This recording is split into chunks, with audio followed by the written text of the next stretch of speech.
Whether you're just getting started or whether you've been trying to conceive for a while and it's just not happening, you could be curious about what fertility testing is right for you. If you're curious about this, you're in the right place. Stick around because I'm going to teach you all about the basics of fertility testing.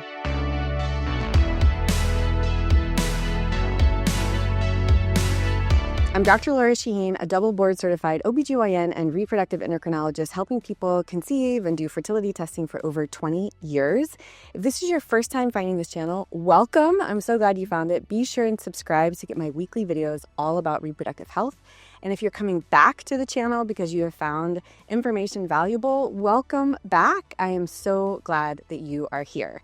Now, there are two other ways to learn from me. You can sign up with my weekly newsletter. The link is in the description below. Weekly topics all about fertility in the news and recommendations. And the second way is my weekly podcast, the Brave and Curious podcast. You can listen anywhere you listen to podcasts, or you can look at the playlist for the videos of the interviews here on YouTube. Now, today we are talking all about the basics of fertility testing. This is a really confusing topic for a lot of my patients. They can look online and get lots of different recommendations from different places. We're going to break it down into three main topics: fertility testing for women, fertility testing for men, and then preconception testing. Around to the end of the video where I go over three really important questions to ask your doctor before or when you're going over the results from your initial fertility testing workup. Topic number one, fertility testing for women.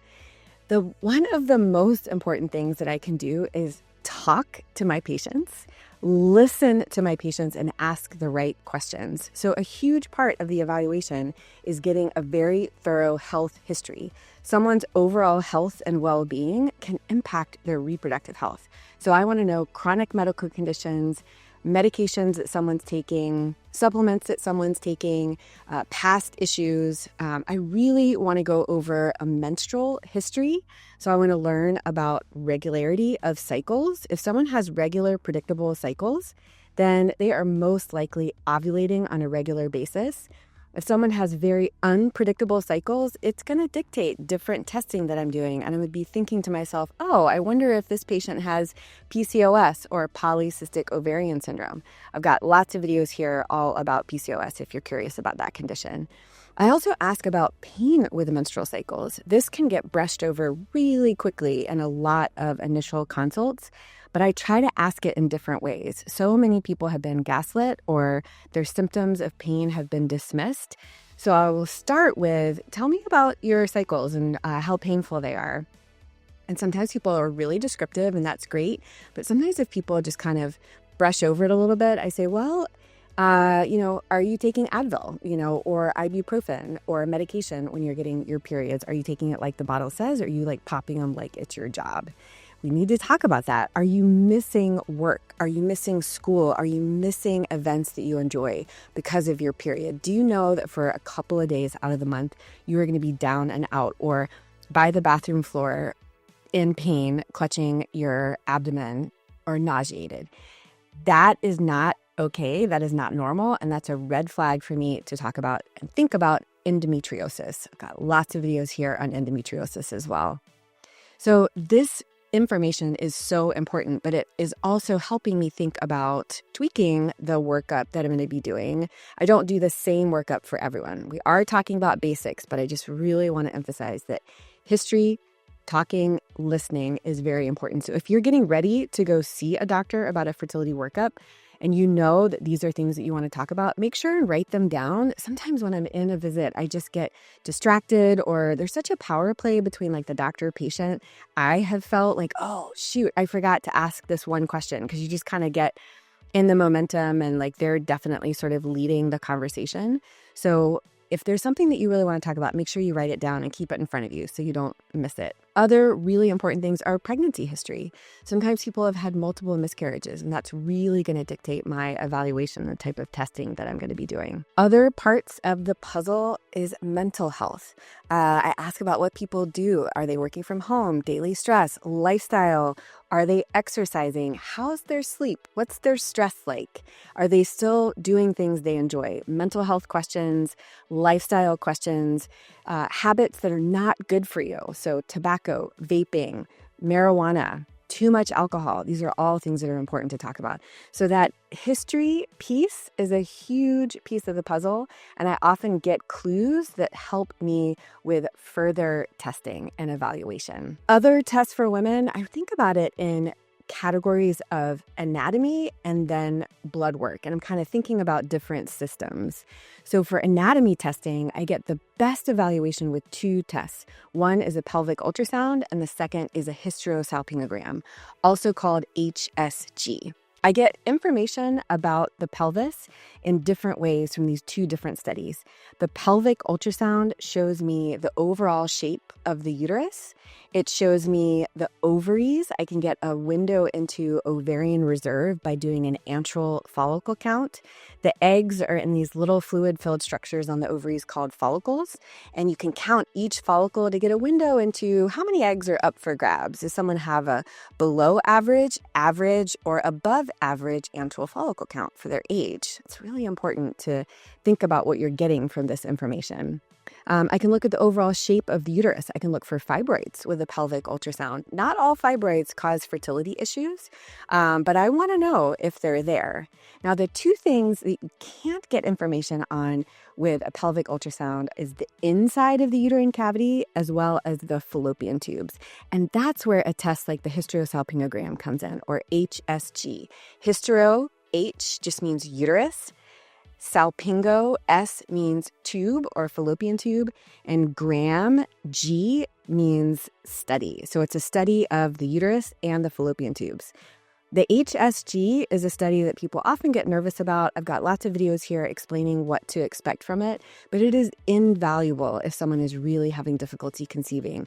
What we do is we place a little catheter into the cervix and press fluid into the uterine cavity and watch the fluid spill through the fallopian tubes under direct visualization. So we're actually using fluoroscopy, which is a type of X-ray. Very little exposure, and truly the only way to make sure the fallopian tubes are open. I always say the fallopian tubes are like pipes. You can't really see them because they're so small and delicate on an ultrasound. And even if you could see them, you couldn't tell if they're open. You have to watch the fluid go through the fallopian tubes to get that information. So the HSG can be really helpful for learning about fallopian tubes, whether they're open or not. And then the inside of the uterine cavity, are there filling defects? Are there adhesions or scar tissue that I want to evaluate further? And those two studies, the pelvic ultrasound and the hysterosalpingogram, give a really good picture of the overall anatomy. Sometimes we have to order other studies in the future, maybe a pelvic MRI, maybe a 3D ultrasound, maybe a saline infusion sonogram. There's lots of different ways to evaluate anatomy, but those two tests are really important for that initial evaluation. Other fertility tests are typically blood tests, and a very common one is AMH, or anti-Mullerian hormone. This is a blood test testing for a hormone called AMH that is made by supporting cells in the ovaries surrounding the eggs. And the higher the AMH, the more eggs are up for grabs.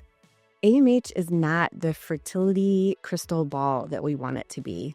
We are all looking for a test that can tell somebody, are you fertile? Or how long do you have to be fertile? Are you going to be a person who can get pregnant easily at 35 or 45? But we don't have that crystal ball, but sometimes people pretend that AMH is. AMH is just a snapshot in time. It's a window into the number of eggs that are up for grabs. And I talk to my patients when I have results. Are you average for your age, below average, or above average? And it's not a great fertility test because when you're trying to conceive without assistance or with low-tech treatment like IUI, all you need to ovulate is one egg. But if you're doing IVF for any reason, egg freezing, creating embryos, trying to conceive, fertility preservation, and you're going to be stimulating the ovaries, it's really important to have a transparent and realistic expectation with the patient on what they could expect. And the AMH in combination with that window that we got when we did the pelvic ultrasound of the antral follicle count, those two things, that blood test and the antral follicle count on the ultrasound, can give a window into ovarian reserve. And the interpretation of those tests is really important based on the person's age, their health history, their family goals. It is not a black and white study. It's not either, normal or abnormal. You have to take a lot of information in context when you're trying to interpret that. Another blood test that had been used for decades to try to give windows into egg quality and overall ovarian health is FSH, or follicle stimulating hormone, in combination with estradiol. So this is a blood test that's done on cycle day, typically cycle day 3.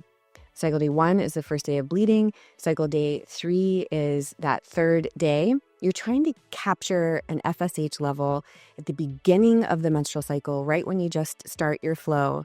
That is the time in the cycle it should be the lowest. And if the FSH is high during that time, then it can be a window into the ovaries needing more FSH from the pituitary gland to get them to do their job. I sort of say the ovaries might be pooping out a little bit, might be poor egg quality. There's all these different words and different confusing language that comes across with it. But if your FSH is high in that window, it can signal lower success with fertility treatment. It can be a window into fertility. We're actually checking that less and less these days because the other windows, the other testing that we have actually give more information in the long run. And FSH can be so variable. It's kind of frustrating in that if you check it on the wrong day, you can get an inaccurate result. If you happen to have a high estrogen level on the same day that you get your FSH tested, even if it's the right day in the cycle, it could be a falsely low, like falsely reassuring. So it's not used as often these days as when I first started helping people with fertility, over 20 years ago, but that's something that your doctor might want to do. Some other blood tests that sometimes people do and sometimes people don't when someone's trying to conceive can be considered checking your thyroid. It's usually the first screening test is a TSH, or thyroid stimulating hormone. Sometimes patients will have a prolactin checked. That's not recommended as routinely as it used to be, so don't be surprised if that's not checked. But if someone is having irregular and unpredictable ovulation, prolactin is one of the first things that we check because that is a hormone that comes from your pituitary gland. And if it's off, if it's too elevated, that can disrupt ovulation. So again, the basics for testing for fertility for women are full history and then anatomy with the pelvic ultrasound and the hysterosalpingogram, and then a blood test for AMH, and then sometimes thyroid and sometimes some other tests, depending on your history. That's why that history is so important. Topic number 2, fertility testing for men. Semen analysis. That is step number 1. You cannot pass go without getting a semen analysis. I have had several patients through my career that it has really been difficult and people dragging their feet to get it done. It is sometimes a mental block. Sometimes it is a fear of embarrassment coming to the clinic. There are many ways to try to get around that fear. We sometimes have men collect at home and then they have to get to the lab pretty quickly, like within an hour to get an accurate result. The longer time the sperm is sitting in the rest of the stuff that comes out, more and more of it dies off because it's very acidic. So you want to get an accurate result. And then honestly, sometimes if there is a real barrier to care, I will have my patients do an at-home test. I think that the information that you get about the semen analysis is much more accurate when you get it done in a lab, specifically a fertility lab with professional andrologists. Those are sperm specialists. But we just sometimes need to make sure there's sperm in the ejaculate. Guys can have no sperm in the ejaculate and have no symptoms whatsoever. They could have, no libido issues, no ejaculation issues, but unless you look under the microscope and you make sure there's sperm there, you cannot assume anything. The rest of the testing for men is all about the history, learning about their health, their pregnancy history, their medications, chronic health issues, and all of the lifestyle information is so important. Men are half of the genetic equation. Men are half of the embryo. We are, as a society, we're so focused on the female part of reproduction. It's the one place in medicine where there's more research on women than in men, but we need to change that narrative a little bit. We need to learn more about men because it is honestly ridiculous that the only test that we really have as a first-line test is a semen analysis. You're just figuring out the count, the motility, how much of the sperm is swimming, and then the morphology, like the shape of the sperm. And it's not amazingly predictive for fertility. Of course, there are other tests. You could ask your doctor about DNA fragmentation testing. That is not the amazing tests or implication that we thought it would be 10 years ago. It's usually a pretty expensive test, almost never covered by insurance, but you could certainly ask your doctor about that. But that's not a basic fertility test. It's really history, learning, lifestyle, mental health, medications, chronic health understanding, pregnancy history, and for men, a semen analysis. Now, topic number 3, preconception testing. So this is really important. I feel fortunate that I'm often seeing patients before they are pregnant. Now, just last week, I had somebody who had a new patient visit, and she's kind of a little sheepish when she started the visit. She's like, I didn't know if I should keep this or not. I had a positive pregnancy test this morning, and I was just thrilled. I'm like, that is a wonderful reason to not continue in your fertility testing and care. Congratulations. And we pivoted the visit to kind of first trimester planning and health optimization. But I am so excited to see people, before they get pregnant, because I can teach them about the importance of prenatal vitamins. I can teach them about the importance of, going through their medications with their provider and making sure they're safe in pregnancy.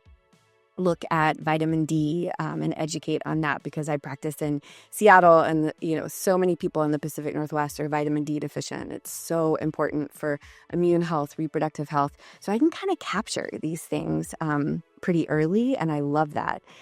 Things that we routinely check in my practice are just a blood type. That doesn't impact your fertility. But when you're pregnant, it's important to know your blood type, because it can impact care for, the rest of the pregnancy. You only have to check it once, and then you never have to check it again, but we usually check that. Another preconception testing is varicella and rubella titers. So varicella is the virus that causes chickenpox and shingles. And rubella is German measles. And these two viruses, if you are not immune to them and you get chickenpox or shingles or German measles in pregnancy, it can be associated with an increased risk of miscarriage or birth defects, hearing loss, blindness in the baby, depending on when you get that viral infection. And so we can do a quick titer. If someone is not immune, even though they said, I had chickenpox when I'm young, I know I don't need it. Well, we can lose immunity over time. So I can capture people early and talk to them about the risks and recommend that they get vaccinated before they actively try to conceive. We believe in autonomy, and people can decide whether or not to get the vaccination, but they at least have the knowledge and understanding. And I can capture that early. Another preconception test that we offer to all patients, some people do it, some people don't, but it's genetic carrier screening. So this is looking for the possibility that two people carry the same mutation for certain diseases, that if they both pass on that mutation to a child, that child could be born with that disease. Diseases like this can be cystic fibrosis, muscular dystrophy, many metabolic diseases, sickle cell disease, spinal muscular atrophy. We offer a test that's testing almost 300 different mutations. And often people say, well, I don't have cystic fibrosis. Nobody in my family has it. I don't need to do that testing. Totally get it. Totally fine. But you can still carry that mutation. And if you happen to have found a partner that carries that exact same mutation and you guys get pregnant, there's a 25% chance that the baby is affected. This test is most often offered to people in the U.S. healthcare system once they're pregnant.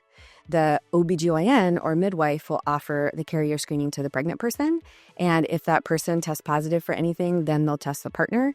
But at that point, if you find out, and it's a 25% chance that the baby is affected. I think of it through a little bit of a different lens because as an IVF doctor and a fertility specialist, I've had people come to me to say, we found out that we carry mutations because we had a baby with spinal muscular atrophy, and we don't want to pass this gene on to our next child. And we have the option of doing IVF and testing embryos for these very specific mutations. So I tell people this genetic carrier screening has nothing to do with fertility or miscarriage risk. It's very unlikely that you're actually going to find something to act on. But in those rare circumstances where I do find it, at least they have the education to decide whether they would do something active like IVF or at least maybe get testing in pregnancy to sort of prepare for how to care for that child once they're born. So it's the patient's choice, what they want to do with that information. We offer it and we kind of explain it and go through it, and always recommend that you use a lab that includes genetic counseling as a way to go over those test results, because it's not as black and white as we wish it would be. And I think that's an important part of the process. So we've talked about fertility testing basics. I talked about the importance of history and both partners. I talked about for women, anatomy testing, blood testing, looking at egg supply, thinking about signs of PCOS and endometriosis. For men, the importance of that semen analysis. I've also got some good information videos here on how to prepare for a semen analysis and what to expect, like how to interpret it when it comes back. I hope that those are helpful. This is just the first step, but I hope that learning about this helps you have a really good conversation with whichever provider you talk to about getting fertility testing. I'm glad you stuck around to the end of the video because I've got 3 important questions for you to ask your provider before or at that visit where you're going over the results. The questions are, question number 1, what are we going to do if all the testing is normal? This is really common. So a lot of people are ovulating regularly. A lot of people have average egg supply for their age. They have normal anatomy and a normal semen analysis. Ask the question, what are we going to do if the testing is normal? Are we going to keep trying? Would you, recommend something different? Question number 2, what are we going to do if the testing is abnormal? So if there's a really poor semen analysis, sometimes we'll repeat it, sometimes we'll add male hormone testing, and then we very often will refer to a male reproductive urologist. So like I am a reproductive gynecologist, and I've really focused on fertility and treatment from an OBGYN lens, which is really female fertility and anatomy focused. And there are specialists, reproductive urologists, that can really help with anatomy testing and interpreting hormone testing and treatment options if there really is a sperm issue. So ask, if we find this issue, what are we going to do next? Question number 3, when would you refer me to a specialist? Most people do this initial testing with their OBGYN or their primary care doctor. And it's important to ask, when would you refer to a reproductive endocrinologist or fertility specialist like Dr. Shahine? It's just nice to have a plan and have options and kind of come to the right answer for your personal situation. I hope this was helpful. I really hope you learned something from this. If you did like this video, share this video with a friend that you know is thinking about fertility or has talked to you about it, or they might be thinking about doing testing. And be sure and subscribe to this channel so you get my weekly videos all about reproductive health. Again, thank you for being here. Thank you for watching. I'm Dr. Lora Shahine, and until next week, stay brave and curious.